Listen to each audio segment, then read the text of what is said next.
a story is told of two great giants, Ben and Donner and Finn McCool. And these stories live in the mists of time. The thing is, no one knew which one was the stronger. So, they needed to fight. But the whole of the sea lay between them, so they couldn't fight before they built a road. So they decided to start building a road.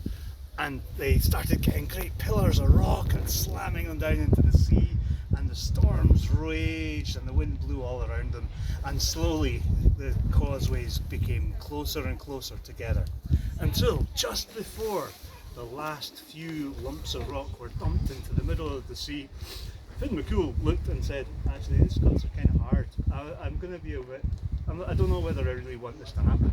And he lost his nerve.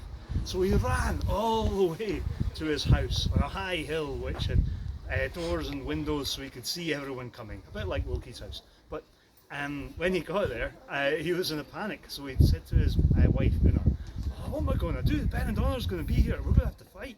And this great cosmic event, which is uncertain, will become decided, and who knows, once it's decided, it's fixed, and it will stop being an interesting story. And Una said, just chill down, stop worrying.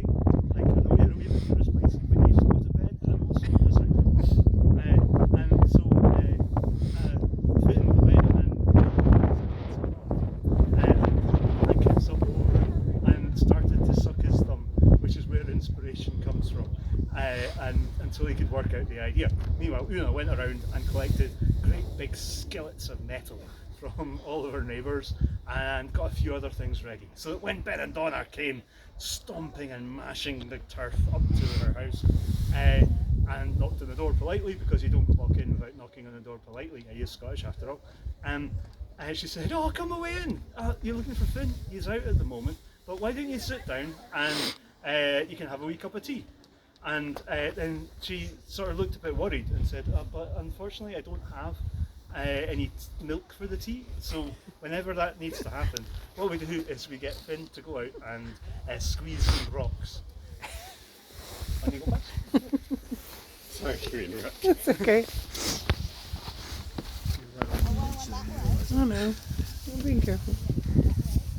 And there are some especially good rocks for it, which are nice and white, granite I think they're called. So Ben and Donna obviously went out and seeing the rocks, he pulled his magic finger once, twice, and the strength flowed through his body, and he picked up the rock and he started to squeeze and squeeze and squeeze, and he squeezed until the granite became sand in the palm of his hand. Well, no milk. Well, Una went, oh, you weren't able to do it, never mind. We'll get his son to do it. He's in the crib over there. And she threw this white lump to Finn McCool, who was hiding, pretending to be Finn McCool's son. And he grabbed it and he squeezed it, and just quick and easy, all the milk came out of it and into the cup of tea. Okay. So they were sitting down having a cup of tea when Una went, oh, I've got a draft in the back of my neck. If Finn were at home, what I would do is we'd just get Finn to lift up the house and turn it around so the draft didn't come in. And Ben and Anna goes, oh, well, if Finn's not here, I can maybe do it. And he pulled in his magic finger once, and the strength flew through his body, and he lifted up the house and turned it around.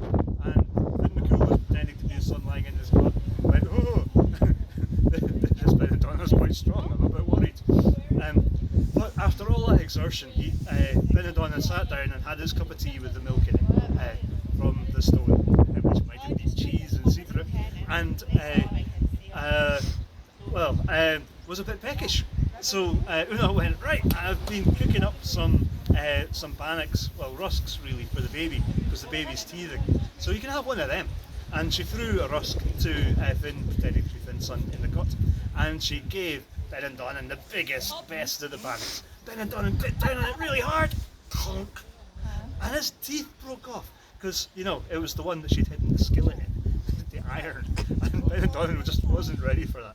But he was curious now about Finn McCool, and why Finn McCool's baby had a great beard, and went over and said, oh, well, that's quite a strapping young baby. for Finn McCool, because remember, they'd never seen each other. This is before Twitter and TikTok and all that sort of thing. So they didn't know what each other looked like. And he looked at the baby lying there going, sucking on his thumb like mad. And just at that moment, Ben and Donnan thought, when babies are teething, you always want to touch their teeth and see they're coming through the gums.